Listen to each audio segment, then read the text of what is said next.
Hello viewers, welcome to জিসানাল। আজকের ভিডিওতে আমরা সিএসএস মার্জিন সম্পর্কে জানতে চলেছি। তো অবশ্যই আজকের ভিডিওটা অনেক ইন্টারেস্টিং হতে চলেছে, শেষ পর্যন্ত ভিডিওটা দেখার অনুরোধ রইল। আপনি যদি HTML কিংবা CSS এর বেসিক সম্পর্কে না জেনে থাকেন তাহলে অবশ্যই এই প্লেলিস্টের প্রথম ভিডিও থেকে দেখে আসবেন। প্লেলিস্টের লিংক ভিডিও ডেসক্রিপশনে দেওয়া রয়েছে। এই প্লেলিস্টের পরবর্তী ভিডিওগুলো আপলোড দেওয়ার সাথে সাথে যদি পেতে চান তাহলে অবশ্যই চ্যানেলটা সাবস্ক্রাইব করে রাখবেন, সাথে থাকা বেল আইকনে ক্লিক করে অল নোটিফিকেশন সিলেক্ট করে রাখবেন। ভিডিওটা যদি আপনার কোনো উপকারে এসে থাকে তাহলে অবশ্যই ভিডিওটাতে একটা লাইক করে দেবেন। তাহলে চলুন শুরু করা যাক। আমার আগে যত কোড ছিল, বেসিক যত কোড ছিল, যেগুলো দিয়ে আমরা বুঝিয়েছিলাম CSS এ কিভাবে আমরা HTML এলিমেন্ট সিলেক্ট করতে পারি, সেই এলিমেন্টগুলো আমরা ডিলিট করে দিচ্ছি এবং ফ্রেশ একটা স্ক্রিপ্ট থেকে শুরু করছি, যেখানে শুধুমাত্র আমার একটা HTML টেমপ্লেট রয়েছে এবং আমার একটা CSS ফাইল রয়েছে, যে CSS ফাইলটা আমার HTML টেমপ্লেটে কানেক্ট করা। এখন আমি প্রথমে একটা ডিভ ট্যাগ নিয়ে নিচ্ছি। ডিভ ট্যাগ মূলত আপনারা যারা HTML এর ভিডিওটি দেখেছেন অথবা HTML সম্পর্কে জানেন তারা জানেন যে ডিভ ট্যাগ কি। ডিভ ট্যাগ হচ্ছে একটা পেজের স্ট্রাকচার তৈরি করার জন্য একটা স্পেশাল ট্যাগ, যেটা কিনা আমার স্ক্রিনে কোনো ভিজুয়াল ইফেক্ট দেয় না নিজে, কিন্তু স্ক্রিনে বিভিন্ন ধরনের এলিমেন্ট ধরে রাখার ক্ষেত্রে বিভিন্ন সাহায্য করে। এখন যদি এই ডিভ ট্যাগটা আমি CSS এ ধরি, ডিভের একটা আমি ক্লাস দিলাম প্যারেন্ট, এর ভিতরে আমি আরো অনেকগুলো ডিভ দিতে চাই। ডিভ ট্যাগের ভিতরে যদি আমি কোনো ক্লাস লিখতে চাই তাহলে সেটা সংক্ষেপে লেখার সিস্টেম হচ্ছে আমি ফার্স্ট একটা ডট সাইন দিব, তারপর ক্লাসের নামটা লিখবো। যেমন আমি ক্লাসের নাম লিখতে চাই চাইল্ড, তারপর যদি এন্টার দিই তাহলে আমি এই ডিভ ট্যাগটা অটোমেটিক কমপ্লিট হয়ে যাবে চাইল্ড ক্লাস নেম দিয়ে।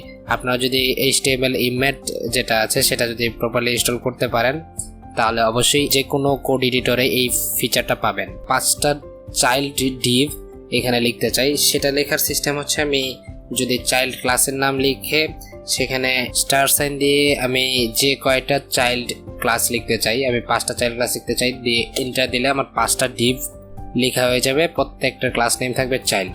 ওকে, তাহলে এখন আমি এই প্যারেন্ট ডিভটাকে কিছু স্টাইল দিতে পারবো, চাইল্ড ডিভগুলোকে কিছু স্টাইল দিতে পারবো। প্রথমে আমি চাইল্ড ডিভগুলোতে কিছু স্টাইল দিয়ে নিই। চাইল্ড ডিভগুলো রয়েছে প্যারেন্ট ক্লাস নেম যুক্ত ডিভের ভিতরে, চাইল্ড ডিভের ভিতরে। এখন আমি যে স্টাইলগুলো দেবো সেই স্টাইলগুলো চাইল্ড ডিভটা পাবে। তো যেহেতু এটা স্ক্রিনে আমি দেখতে পাচ্ছি না, স্ক্রিনে দেখার জন্য আমি এর কিছু ওয়াইড, হাইট এবং ব্যাকগ্রাউন্ড কালার দিচ্ছি। এখন আমি যতগুলো প্রপার্টি লিখবো সবগুলো প্রপার্টি আপনার খুব ভালোভাবে মনোযোগ দিয়ে দেখতে হবে, কারণ এই প্রপার্টিগুলো প্রায় সবগুলো প্রজেক্টেই কাজে লাগবে। তাই আপনি প্র্যাকটিস করে করে এই প্রপার্টিগুলো অনেকটা মুখস্থের মতো করে নেবেন। এছাড়া এর বাইরে যত প্রপার্টি আসবে সেই প্রপার্টিগুলো আপনারা WH স্কুলসে অবশ্যই পেয়ে যাবেন। তো আমি এর ওয়েট দিচ্ছে 150 পিক্সেল, হাইট দিচ্ছে 150 পিক্সেল। এর একটা ব্যাকগ্রাউন্ড কালার যদি এখন আমরা দেই তাহলে অবশ্যই আমরা ডিভটা ব্রাউজারে দেখতে পারবো। এর ব্যাকগ্রাউন্ড আমি দিয়ে দিচ্ছি একটা হেক্সাডেসিমেল কালার, ব্ল্যাক এর কাছাকাছি কিছু একটা। ওকে, এখানে স্ক্রিনে আমরা এই যে ডিভ ট্যাগটা রয়েছে সেই ডিভ ট্যাগটা দেখতে পাচ্ছি। তবে এখানে আপনারা বলতে পারেন যে হাইট তো 150 পিক্সেলের অনেক বেশি হয়ে গেছে। আসলে এখানে হাইট 150 পিক্সেলের থেকে বেশি হয়নি। এখানে আমাদের চাইল্ড ট্যাগ ছিল 5টা, প্রত্যেকেই সেম স্টাইল পাওয়াতে একটার নিচে আরেকটা যখন এসেছে তখন সেটা এতটা বড় দেখাচ্ছে। এখন আমি যদি সিম্পলি এর নিচে মার্জিন বটম দিয়ে দিই, মানে প্রত্যেকটা এলিমেন্টের নিচে আমি একটু মার্জিন দিয়ে দিতে চাই 5 পিক্সেলের, তাহলে একটা থেকে আরেকটা আলাদা হয়ে যাবে। তখন আপনারা বুঝতে পারবেন যে এর হাইট, প্রত্যেকটার হাইট 150 পিক্সেল এবং ওয়াইড 150 পিক্সেল। এখানে আমরা ওয়াইড, হাইট এবং ব্যাকগ্রাউন্ড প্রপার্টিগুলো দেখলাম, আর আরেকটা প্রপার্টি দেখলাম মার্জিন বটম। তো মার্জিন প্রপার্টি নিয়ে আমরা বিস্তারিত আলোচনা করতে চাই। মার্জিন প্রপার্টিটাকে আমরা অনেকভাবে ইউজ করতে পারি। সিম্পলি আমরা মার্জিন নামে প্রপার্টি ইউজ করতে পারি। মার্জিন নামে যদি 5 পিক্সেল দেই তাহলে এখানে কোনো ডিফারেন্ট আমরা দেখতে পাচ্ছি না, কিন্তু এখন আমরা যদি ডেপ টুলে যাই, ইন্সপেক্টে ক্লিক করে ডেপ টুলে যাই, তাহলে আমরা এই যে কোনো একটা চাইল্ড যদি সিলেক্ট করি, এই চাইল্ডের মার্জিন দেখাবে 5 পিক্সেল। অর্থাৎ এটা আপনারা যদি একটু খেয়াল করে দেখেন, বাম পাশেও 5 পিক্সেল রয়েছে, উপরেও 5 পিক্সেল রয়েছে, নিচে 5 পিক্সেল রয়েছে, এবং ডান পাশে যেহেতু এটা একটা ব্লক টাইপ এলিমেন্ট ডিভ, সেহেতু পুরো স্ক্রিন নিয়ে নিয়েছে, এর ডান পাশে 5 পিক্সেল রয়েছে। কিন্তু আমি আগে যখন শুধুমাত্র মার্জিন বটম ইউজ করেছিলাম তখন আপনারা যদি একটু খেয়াল করে দেখেন, এখন বাম পাশ এবং উপর থেকে যে মার্জিনটা আছে, ইয়েলো মার্ক করা যে মার্জিনটা ছিল সেটা সরে গেছে, এখন শুধুমাত্র নিচে মার্জিনটা রয়েছে। সেম ওয়েতে আমি যদি শুধু মার্জিন টপ ইউজ করি, তাহলে আমার এখন আপনি দেখতে পারবেন যে প্রতিটি ডিভ চাইল্ডের উপরের দিকে হাইলাইটটা দেখাচ্ছে, অর্থাৎ উপরের দিকে 5 পিক্সেল মার্জিন রয়েছে। সেম ওয়েতে মার্জিন লেফট ইউজ করতে পারি।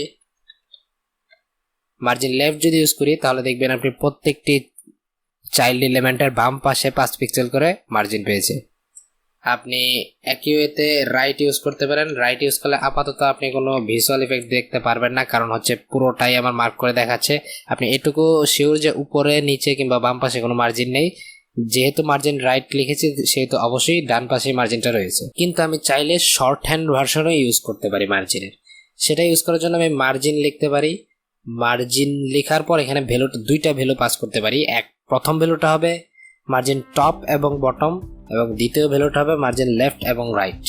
তো এখন আমি যদি লেফট রাইট দিই 10 পিক্সেল, তাহলে এখন যদি আমি একটা হোভার করি তাহলে আপনি একটু খেয়াল করে দেখতে পারবেন যে লেফটে মার্জিন একটু বেশি রয়েছে টপ এবং বটমের তুলনায়।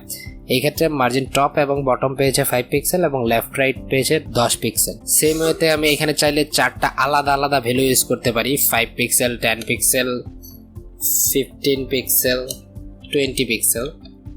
এখন যদি আমি দেখবো যে মার্জিন টপ যেটা রয়েছে সেটা সব থেকে ছোট, অর্থাৎ আমি বলতেই পারি যে মার্জিন টপ হচ্ছে 5 পিক্সেল, তারপরে হচ্ছে মার্জিন বটম 10 পিক্সেল, তারপরে মার্জিন লেফট 15 পিক্সেল এবং সর্বশেষ মার্জিন রাইট 20 পিক্সেল। অর্থাৎ এটা ঘড়ির কাঁটার উল্টো দিকে ঘুরে, টপ থেকে শুরু হয়। প্রথম 5 পিক্সেল হচ্ছে টপ, পরের 10 পিক্সেল হচ্ছে লেফট, পরে 15 পিক্সেল বটম, 20 পিক্সেল রাইট। অর্থাৎ এখন আর আমার margin top, left, right, bottom আলাদা আলাদা margin top, margin left, margin right, margin bottom নামে প্রপার্টি ইউজ করতে হলো না। আমি শুধুমাত্র মার্জিন প্রপার্টির ভিতরেই সবটা ইউজ করতে পারলাম। এখন এর মধ্যে কোনোটা যদি আমি মার্জিন দিতে না চাই, সাপোজ আমি margin top, margin left, margin right রাখতে চাই, মাঝখানে মার্জিন বটম দিতে চাই না, সেক্ষেত্রে আমি জাস্ট মার্জিন বটম 0 করে দিলেই হবে। এই ছিল মার্জিনের টোটাল ব্যবহার। আশা করি মার্জিনের ব্যবহার সম্পর্কে আপনার ক্লিয়ার। এখন আমি শুধুমাত্র মার্জিন বটম ব্যবহার করছি, যেটা এখানে আমার ভিজুয়ালি বোঝার জন্য যথেষ্ট, তাই আমি মার্জিন বটম ব্যবহার করছি। নেক্সট ভিডিওতে আমরা CSS প্যাডিং সম্পর্কে জানবো, তাই নেক্সট ভিডিও অনেক ইন্টারেস্টিং হবে। এই প্লেলিস্টের নেক্সট ভিডিওগুলো দেখার জন্য আপনাদেরকে স্বাগতম, এবং আপনারা যদি চ্যানেলটা সাবস্ক্রাইব করে না থাকেন তাহলে এখনই সাবস্ক্রাইব করে নিন। সাবস্ক্রাইব করার পাশাপাশি বেল আইকনটাতে ক্লিক করে অল নোটিফিকেশন সিলেক্ট করে রাখেন। ভিডিওতে যদি আপনি নতুন কিছু শিখে থাকেন তাহলে অবশ্যই ভিডিওটা একটা লাইক করে দেবেন, এবং আপনার এই ভিডিও কিংবা সম্পূর্ণ কোর্স সম্পর্কে যদি কোনো মতামত থাকে তাহলে এই প্লেলিস্টের যে কোনো ভিডিও থেকে কমেন্ট করতে পারেন। প্লেলিস্টের লিঙ্ক ভিডিও ডেসক্রিপশনে দেওয়া আছে। ধন্যবাদ সবাইকে।